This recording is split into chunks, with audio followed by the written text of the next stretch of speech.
Good afternoon, Cherries fans, and welcome to this extremely special opposition preview show here on Up the Cherries in all departments.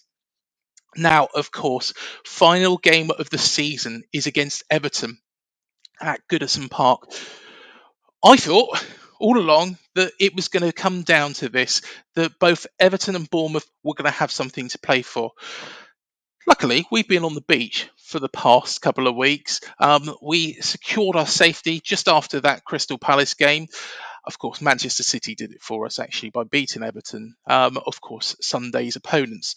But Everton do have something to play for. They're currently, though, in the driving seat. Leicester and Leeds are just below them, though, so any slip up they could capitalise on. Now, it is a pleasure to welcome on a very special guest for this show. My special guest was a member of one of the biggest bands of the 90s.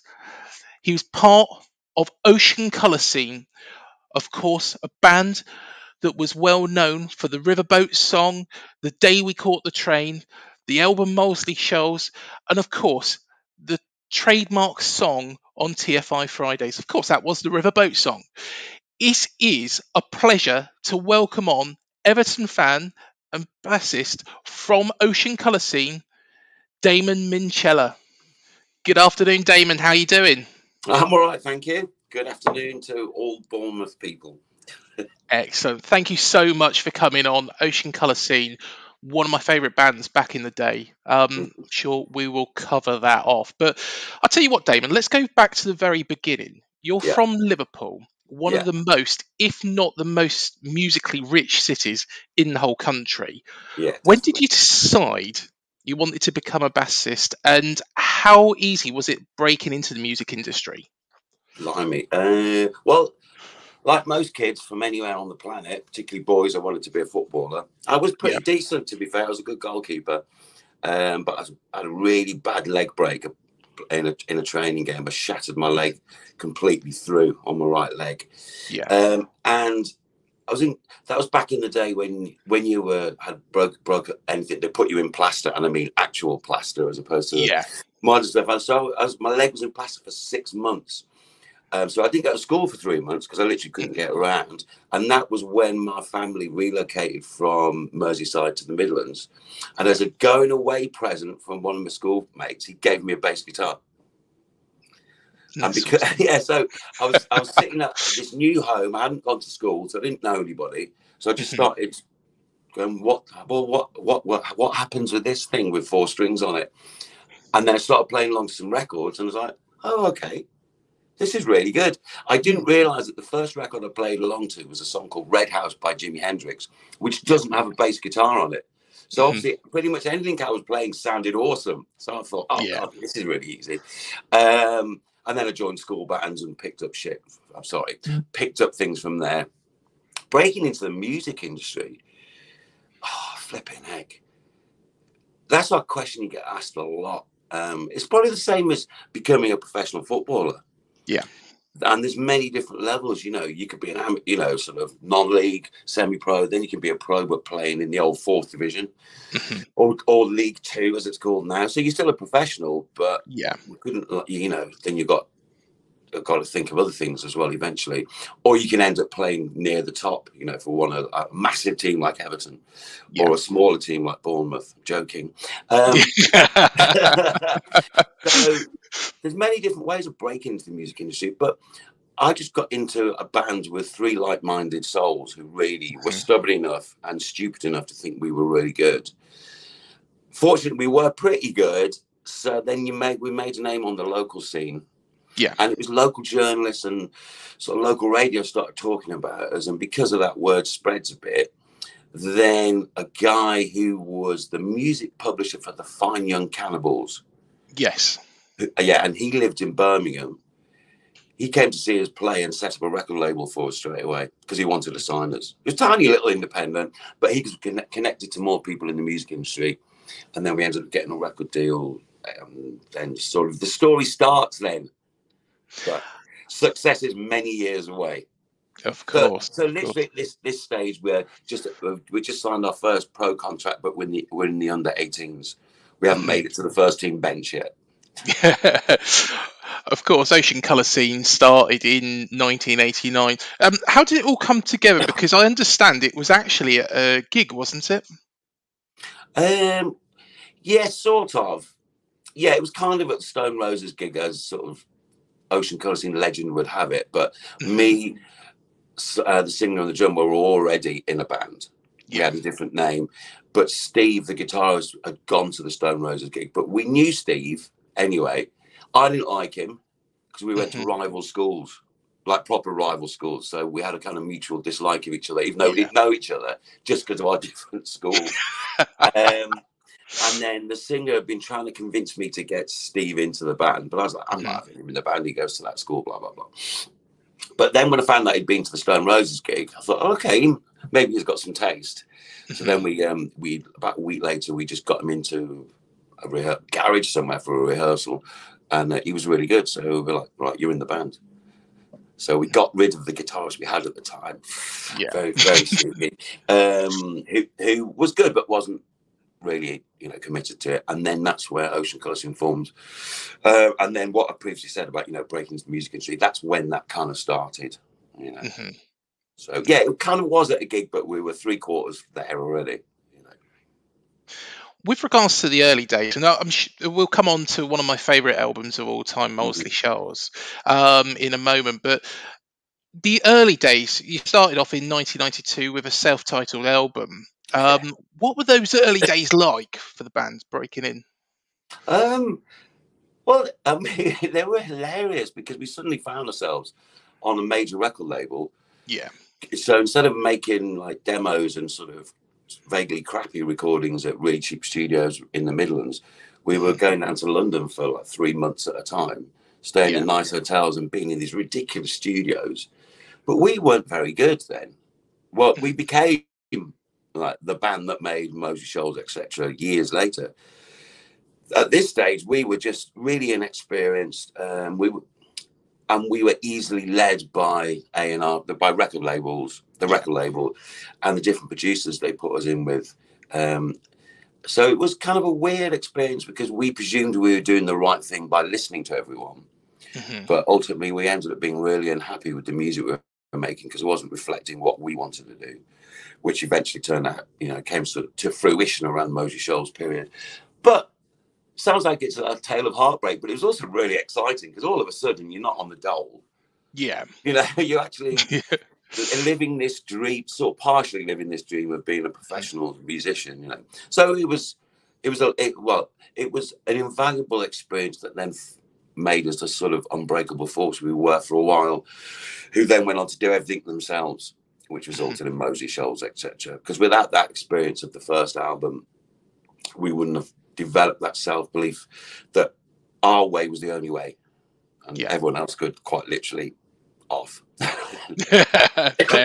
Fair enough. 5th of February 1996 was when the Riverboat song was released, and the song become the big hit, didn't it?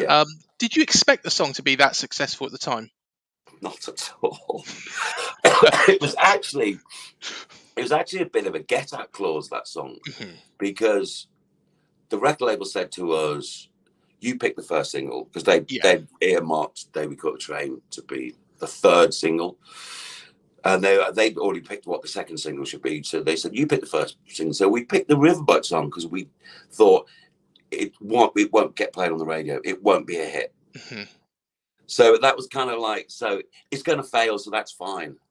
We already know it's too out there to be played on the radio. So then you wouldn't have that thing if we'd gone with something really radio friendly and it hadn't happened. We'd have kind of failed straight away. So we picked that because we thought there's no way it's going to be successful. And quite how wrong were we? I remember it literally, 6 weeks before it came out, me and the drummer, we were just driving up to in my mom's old car to get some money out from the cash point in Birmingham. I turned on the radio. Daytime Radio 1, first thing that's coming out of the speakers is the Sodding Riverboat song. I literally almost crashed the car. We were like, what? So yeah, and then it went in the charts at number 15, which is also the day my grandma died, and also the day I was playing Jules Holland show with Paul Weller. So it was kind of a big day, really. Yeah. Well, it was played everywhere, and of course, TFI Fridays was a show that you appeared on several times, and it was the song that they used to welcome out other acts to in the end. What was it like when you went on that show and meeting Chris Evans? It was hilarious. It was such a great show, and Chris was he still is. Yeah. A very, very funny, entertaining guy as well. So, I mean, it was basically a one massive party from start to finish, with a TV show sort of happening in amongst the chaos. And we were on it all the time, which was great fun. So yeah, it was fun, and that was kind of sort of symptomatic of a different time where you would have a live TV show. I mean, there was a 30-second delay, which was caused by Sean Ryder constantly saying the dropping the F-bomb. But it was, apart from it coming out 30 seconds after things were happening, it was literally unedited, live, bang, straight through. So it was really good fun. And if you ever see the old episodes, you can really tell that a lot of it is sort of seat of the pants sort of TV production. But no, it was great fun. And Chris was fabulous. And he did give me his phone number once, which he called me. I was in my flat in London, and I was about to put a picture on the wall, so I wrote his mobile number on the back of the picture because I had nothing else to hand.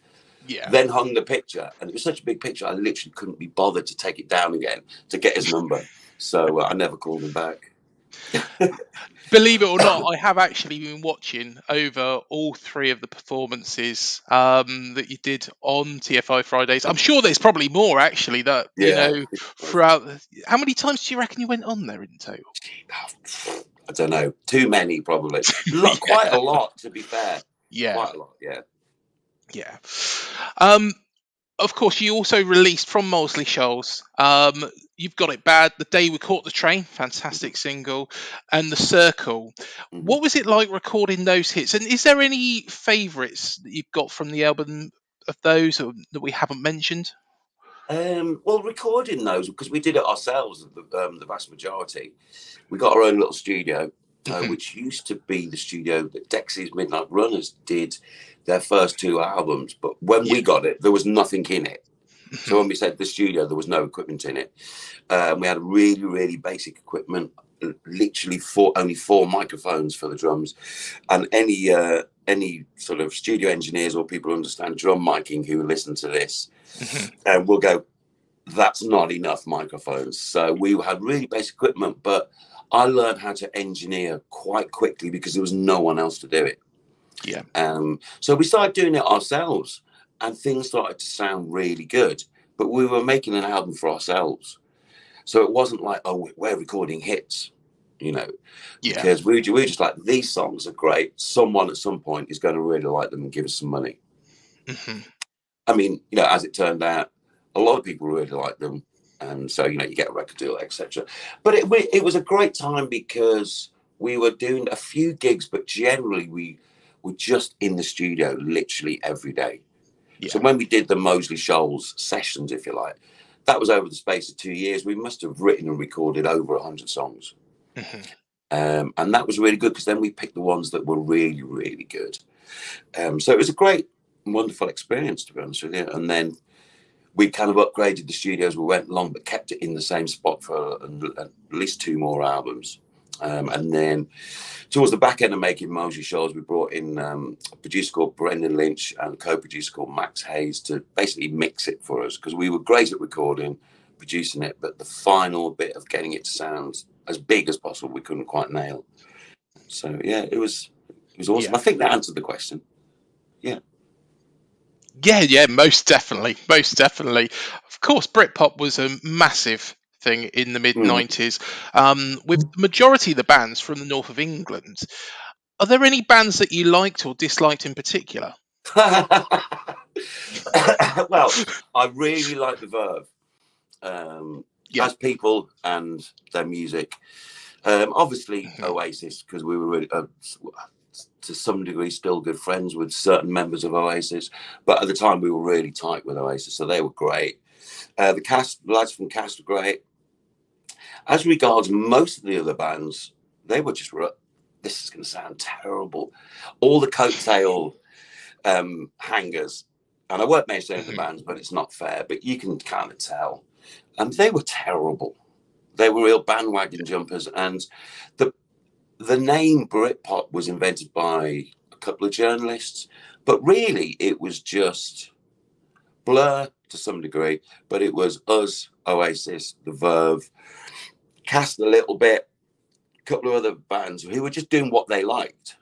Yeah. And we all happened to know each other and be friends and would often support each other and whatnot. So then that became a scene, which it wasn't really. It was just a bunch of mates, you know. But I guess it kind of crystallized in the week that we released the album after Motor Shells, Marching Already.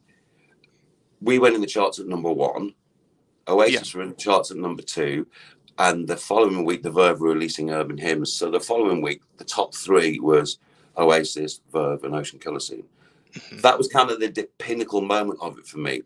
And then obviously radio tastes change. And then things get saturated and you get all the copyist bands who sort of go, oh, we should do that. You know, so we'll try and get somewhere. And then people start to lose interest, you know. So, but then the real good bands just sort of carry on doing their music anyway, regardless. But it was an amazing time and a great time for culturally as well, because you didn't have a Tory government. You know, people were quite excited about the country they lived in. There was a lot of expression and freedom, and you know, you could get a hospital appointment and park your car. Well, exactly.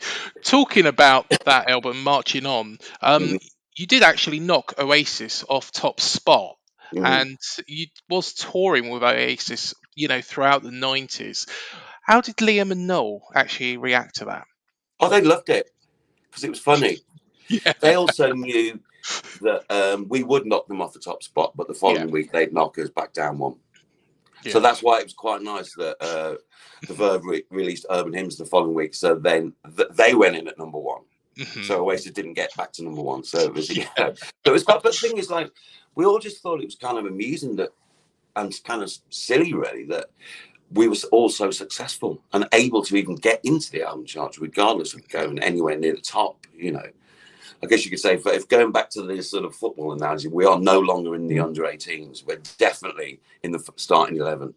You know, So, but it was incredible. And it was a friendly rivalry, I think, is the best way to describe it. You know, because everyone's doing really well, so it kind of, it wasn't like, you're #1, we're not. It was not like that, really. You know, you did have the opportunity to become the bassist for Oasis at one point. Yes.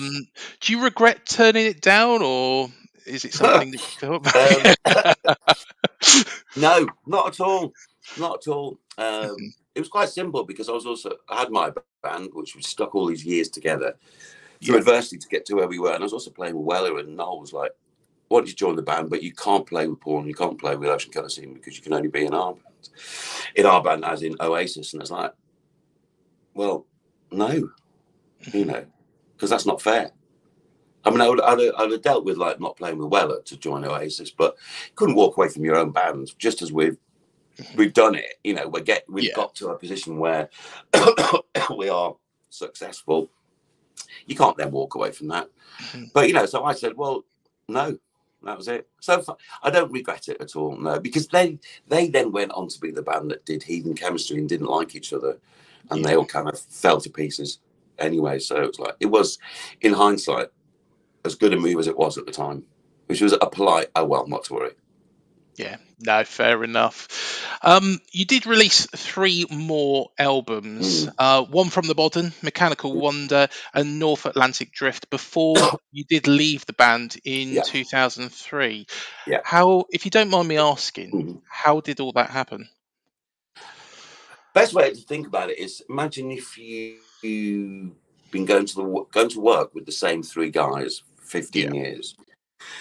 Okay, so you stand on like a sort of, I don't know, factory conveyor belt, standing next to these same 3 guys for 10 hours a day, and then you leave to go home, but they come with you. Yeah. And they sleep in the same house as you, and you get up in the morning and they're still there. And it's Christmas holidays, they're still there. After a while, you start to have had enough of the same three people for 15 years. Yeah. A lot of people who aren't in bands, or even people who are in bands but aren't sort of, you know, on a sort of busy professional level, probably don't realise how much time you spend together. It is literally every other minute you are together. And they can be quite highly pressurised situations, and there's a lot of touring, a lot of movement where people are getting tired and get a bit argumentative. Yes. That's a good way of putting it. So after a while, relationships just sort of fracture. And I was thinking of leaving anyway, because I'd done it for 15 years, and I'm like, I was starting to enjoy it less and less and less. And like, that's not why I was in a band anyway. I was in a band not for the money, not for any other reason that it's got to be amazing and exciting. Otherwise, leave. So it got to this point, and I was like, yeah, I think that's it for me. And then a particular event happened which fast-tracked it, which was a big fight with the drummer, and I was like, I'm out. Yeah. So you eye to eye now? What's that? Do you see eye to eye now with the drummer or not? I know. Strangely enough, now I play with excuse me, Richard Ashcroft. Richard's doing a big gig in July, and my old band are supporting. So that will be the first time I've seen him since then, which would be quite amusing. But it would also, in a funny way, it'd be quite amusing because they're on stage before me. Yeah.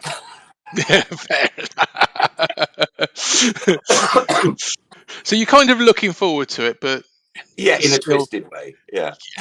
Fair play. Of course, since leaving, you have worked with some massive acts, and have throughout your time with Ocean Colour Scene as well. The likes of Sir Paul McCartney, The Who, Jimmy Page, and Paul Weller. Managed to get all that from your website, in fact. But what stories do you have of working with those incredibly talented people? Do you know what? It's because people must think, oh my God, it must be some sort of weird sort of starstruck, you know, how could you possibly be in the same room with these people? But what you've got to remember is these people felt exactly the same about other musicians, and everyone feels it. It's like when I remember seeing Paul Weller's face when Paul McCartney walked into the room was the same as most people would be if Paul Weller walked into the room. Yeah. So you just go, they're just normal people. And also, I've always approached everything like that with a massive dose of humor, because the fact that they've asked me to make records with them or be on stage with them, you must think, well, you must be a bit silly because I'm not really that good. Yeah. You know, that's the only way to approach it, and then the whole thing becomes far less serious. I mean, like incredible stories of being in a canteen with Jimmy Page when there was a power cut. So I'm there with the Dark Lords of satanic rock, and there's a power cut. I'm in a pitch black room with Jimmy Page. Just funny stuff like that. And being in a dressing room with Roger Daltrey at Live 8, and he introduces me to Jeremy Clarkson and then leaves. The only reason why he's done that is because he doesn't like Jeremy Clarkson, and he thinks Damon will be stupid enough to be my sort of fall guy here. Yeah. So I'm left in a Daltrey's dressing room with Jeremy Clarkson, and I was like, great. Hi, Jeremy. Do you want a beer? Sort of silly stuff like that. So yeah, the whole thing is quite amusing, really, to be honest with you. But you know, as I said, just repeat myself, these are just normal people. They just happen to have very famous names, you know. Yeah, definitely. You've also worked with Amy Winehouse, who is easily one of my favourite performers ever. Of course, she's sadly no longer with us and taken way too soon. What was Amy like to work with? She's lovely. The best. I mean, you know, aside from her voice, which is incredible, she's just really nice. She made a really good cup of tea as well, which is always a good test. She made a properly strong cup of tea. She was fabulous, really nice. Obviously had issues, but most musicians at some point do. It's just the support network around them. If it's solid enough, we'll pull them out of it. Whereas hers, unfortunately, wasn't. You know, I know lots of musicians who've done worse than Amy in terms of whatever they're addicted to, but then come out the other side. But unfortunately, she didn't, you know. So, and I haven't seen the film because I wouldn't want to watch it. You know, there's certain things you just go, that's for other people. But she was fabulous. Yeah, a true great. Completely agree. Of course, you are an Everton fan. Yes. And a big Everton fan at that. of course, it's not been particularly the greatest season this year. Yeah. It hasn't been last season. Starting the season under Frank Lampard, did you see that it was going to be tough from the beginning? Yeah, totally. I mean, Frank Lampard was absolutely fantastic in uniting the players with the fan base again at the back ends of the previous season, because that had got so fractured by the ridiculous appointment of Benitez. I mean, come off it. Allardyce, Benitez, forget it. Particularly Benitez, it was appalling. So bringing in Frank, that was good, but obviously wasn't a great manager. Fantastic footballer. He may become a great manager. He may not. That's probably purely up to him and circumstances. But it was so obvious at the start of the season that it was going to be a struggle, and the fact that we were crying out for at least one centre forward. So instead of buying anybody over the 2 transfer windows, we just sold people, which is down to the board completely mismanaging the team over. Since Moshiri's takeover, it's been shocking. The team has gone absolutely backwards every season. Hence why it's 2 relegation battles on the trot. But bearing that in mind, due to my age, I mean, Everton have won the league 3 times since I've been alive. 2 FA Cups and a European Cup. So I am used to where we should be, which makes where we are even worse. Not that we've got a divine right, but it's been coming for so long. No centre forwards again. So on Sunday, we haven't got a centre forward unless we put Sims on. Who's good, but he's still learning his trade. He was at Sunderland on loan. So a fact that a club that of our historical size and who spent so much money literally do not have a replacement for Calvert-Lewin is quite frankly pathetic. So we knew it was going to be a struggle for Frank, and that was unfair for him, because if Calvert-Lewin had been fit for all those first half of the season, we'd probably be mid-table, because all we're lacking is goals. All we're lacking is goals. But you know what I mean. Sort of defensive midfield is generally up to scratch to some degree.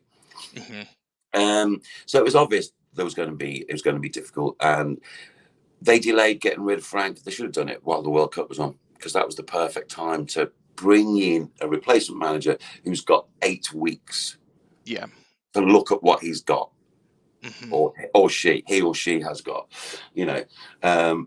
so now we've got Big Sean, who's much more he's whatever his limitations may or may not be, he's actually a manager with experience. Because the Palace game last season, that was 45 minutes of disaster followed by 45 minutes of, oh my God, we're going to be all right. That wasn't down to the management. That was just down to the circumstances in those 45 minutes on the pitch. So yeah, Frank, lovely person. I have met him as well. Very nice person. Yeah. Terrible manager, I think. May become fantastic. But yeah, we knew it was going to be a horrible struggle. Of course, Frank Lampard was there until about the 23rd, I believe, of January, before Sean Dyche took over right at the end. Do you feel that that's a little bit of mismanagement as well by Bill Kenwright and Farhad Moshiri to let Frank have the whole of the transfer window and then bring Sean Dyche in right at the end? Yeah, I mean, that's kind of symptomatic of the way Everton appears to be run from at the highest level. Not to do with the individual players who all do their best, and whoever the manager is and the coach staff, they're all doing their best. But the cards they're being given are completely a mess. Because said, okay, if the board are thinking of getting rid of Frank, you do it as soon as the World Cup starts. Yeah. You've got 6, 7, 8 weeks. Let's not do that. Let's wait till the very end of the January transfer window, bring in nobody, change manager. You've got a new manager who's got no money and no time. Yeah. I mean, you wouldn't run a restaurant like that, would you? No. We've lost all our customers. The chef's terrible. Let's keep going with the shame chef and the terrible menu, because customers are bound to come back at some point. Well, they won't when they see you change things. So it literally defies sense. It didn't make sense for me after we beat you at Dean Court, 4-1 in the cup, 3-0 in the league. I know. Of course, fans are unhappy. it made sense to make the cut then. But there has been a significant improvement under Sean Dyche. What has he done to actually change it from that game, which I'm going to be honest, Damon, so far this season, well, the entire season, Everton are the worst side we played at home. Oh yeah, those two games was literally anybody with half a brain and some eyes who was in charge of Everton would have gone, he's got to go. That's it. Yeah. Should have gone before then, to be fair. But yeah, well, what Sean Dyche has done is given the team some self-belief and tactics. Yeah. I mean, I know I'm friends with a couple of old Everton players who get a lot of inside knowledge. You know, it's not just rumours, it's actually what goes on. And like Frank would give no one any tactics. He would say to Michael Keane, I can't help you, you're too old. Whereas then Dyche comes in and organises the team. It's the basics of football, reinstates the basics of football. I mean, we're not talking like some revolutionary overlapping centre-backs running down the wing. It's just like the basics of football. Play the ball in, not 2 feet, but into space, get on the turn, etc., etc. Look for the pass going out wide. All that usual sort of stuff you'd learn as a kid was so lacking in those two Bournemouth games. You know, the fact you've and it was a sheer fear from the players where they would always play the most boring 5-yard sideways pass.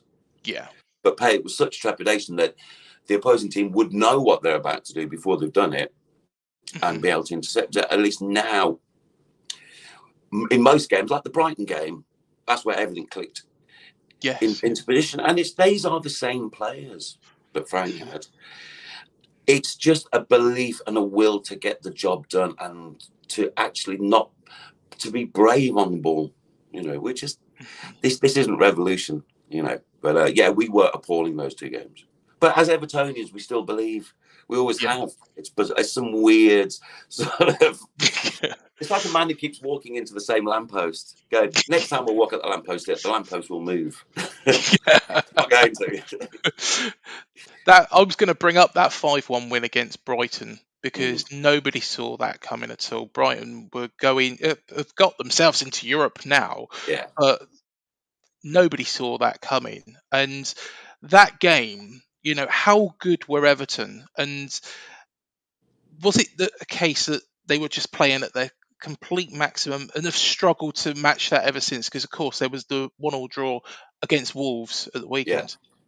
Yeah, I mean, it's because Calvert-Lewin had just come back as well. So what we had been blindingly obviously lacking was that focal point.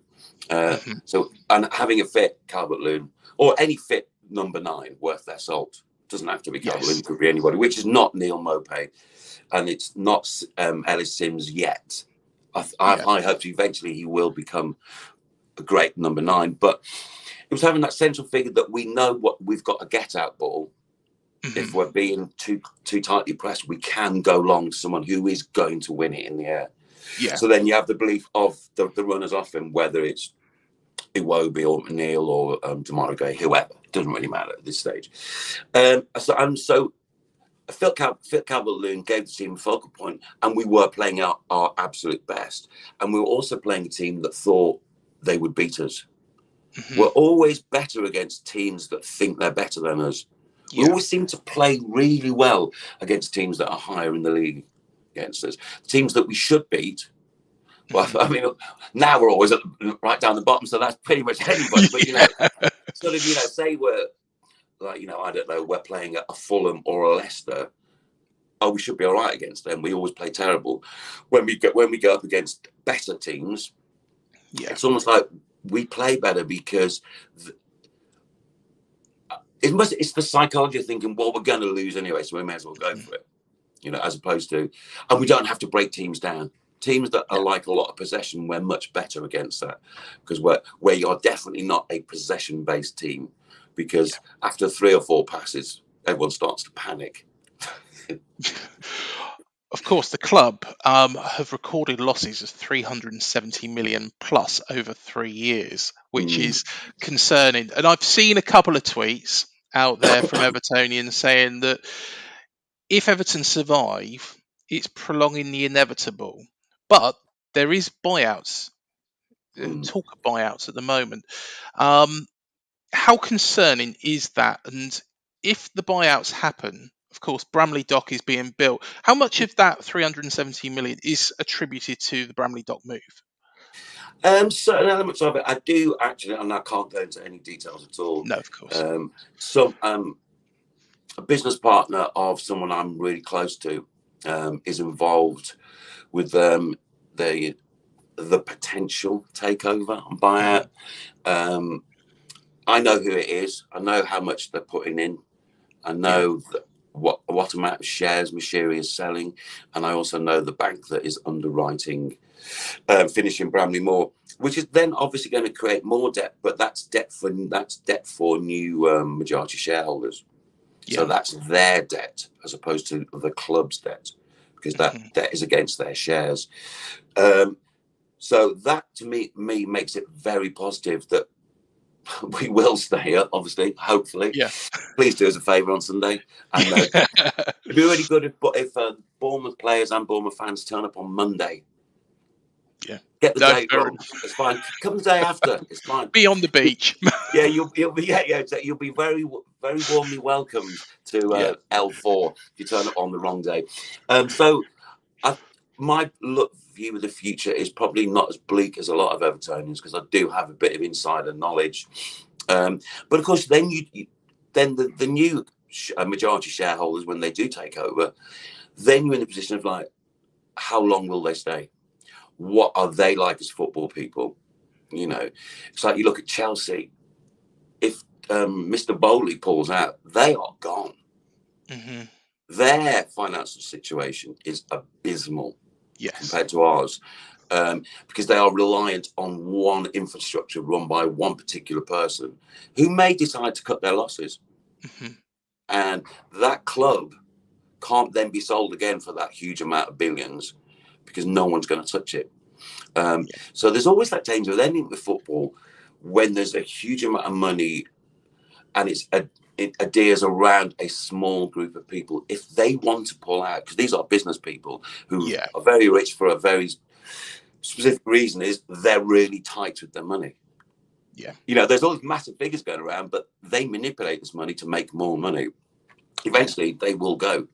You know, so Chelsea were very lucky after Abramovich had to go that someone came in, because at any given moment, a lot of the clubs who are in the top two tiers could fall to pieces if they're if the ownership model decides they don't want it anymore.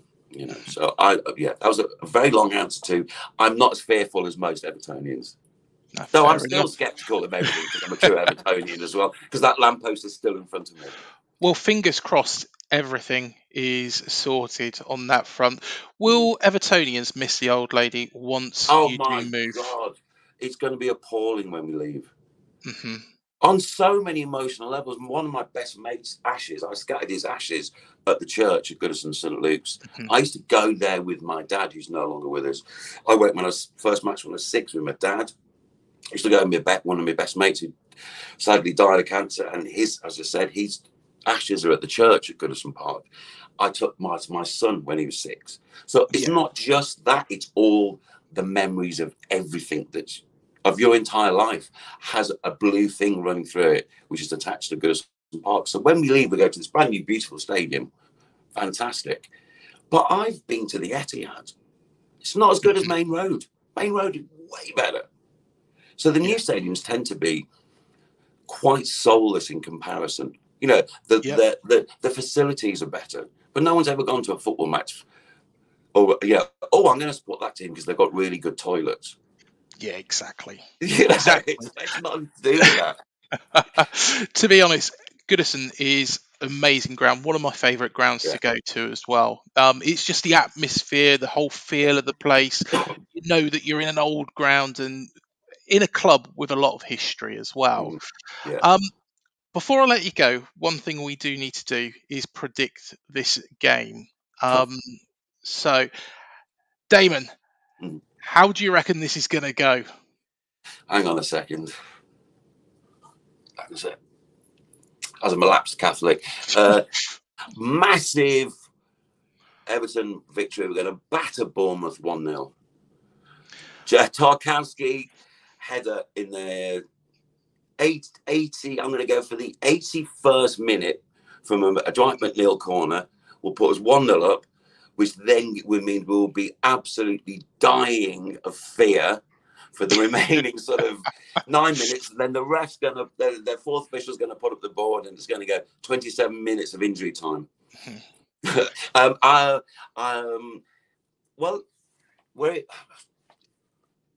we've got to win, really. We don't have to win to stay up if Leeds and Leicester carry on their trajectory, but that's not the way you look at it. We've just got to win.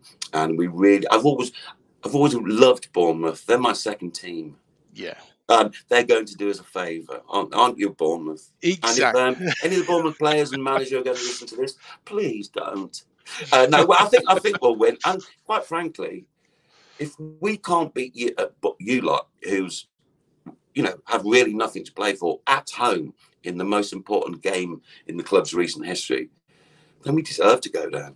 If the team can't get up for that with, nigh on 40,000 Evertonians kicking every ball for them, then the inevitable, that lamppost will eventually knock you over. But I think we'll win. It's going to be utterly horrible. I mean, I was at I missed the night 4 game against Wimbledon because I was in Italy at the time. Yeah. The Palace game last season, I was actually down in Crystal Palace at a recording studio, which was a very odd place to be. Yeah. But I was at the 98 game against Coventry when we needed to not lose to stay up. Yeah. That was horrendous. And then the euphoria was incredible. So I actually do have tickets as well for Sunday. So I'm going to be there. Excellent stuff. I know. So it's either going to be, and it's quite a long way to get back to where I live as well, because I live in Wales, South Wales. So it's either going to be the nicest trip home ever or the worst. I've got to be honest. I think you will win. And I think it will be, do you know what? I think 2-0. I think actually 2-0. Okay. I think you'll get an early goal. That'll settle the crowd. Like you say, the Goodison Park crowd are going to be behind Everton. It's going to be hostile. It's going to be difficult for Bournemouth. I've said it all along, said it all season, that I thought it was going to come down to this for both clubs. Now we're safe. I can only see one winner in this, to be honest. But yeah, we will be seeing you next season, Dave. I bloody well hope so. Yeah. And you never know. Of course, the last trophy that was won, 1995, the FA Cup final against Manchester United. Paul Rideout scored in that game. Can those days come back? Oh, easily. The cup win, yeah, of course it can. Well, I mean, the days of us being anywhere near challenging for the title would only be if we go down. Yeah. And then we're challenging for, League One winners. Cups, yeah. But, unless there's some breakaway from the top 6 and they form some European Super League, then the best of the rest, we might have a chance. But I would take top flight status, and an FA Cup would be delightful. It'd be really good for my son, who's almost 18. He's been supporting Everton all his life. He hasn't witnessed nothing apart from despair. Yet he still believes. At least I've had 3 league titles and a couple of 2 FA Cups and a European Cup to celebrate, even though they were all quite a long time ago. But, my memory's still okay. Yeah, fair enough. No, thank you so much for coming on, Damon. It has been an absolute pleasure to speak to you. All the very, very best in whatever you do next. What's on the agenda for Damon Minchella? Back into the studio, got producing some records, got some gigs with Ashcroft, and I need to mow the lawn. Because I've got to mow the lawn before Sunday as well. At least that's some out the way, so I don't have to think about that when I'm on my way up to Goodison Park. Fair enough. Well, all the very, very best. You never know. Hopefully, we'll do this next season. I'm sure we will, and we will do. When we're both in the FA Cup final, and we've just had a really dull draw in the Premier League. FA Cup final, Bournemouth. Yeah, who would have thought that? Damon, absolute pleasure, and thank you so much, mate. Right. Cheers. Enjoy, but don't enjoy Sunday. Yeah. And thank you, everybody, for joining us on this show. Please remember to hit the like, the subscribe, and the bell button below to be alerted to any new videos we do here on Up the Cherries in all departments. Please also do check out our recent shows as well. We've had Benjamin Bloom on talking about the teams that might be joining the Premier League. Will it be Coventry? Will it be Luton? By the time we do play Everton at Goodison Park, we'll know who that is. We do also have our cherry picking show. Also, do check out our other interviews. We had Kendall Rowan on talking about Newcastle, and of course, Eddie Howe and Jason Tyndall. He's still a centre of attention. Don't worry, everybody. He's still there. But until the next show, thank you for joining us this season, and all the very, very best. Up the Cherries.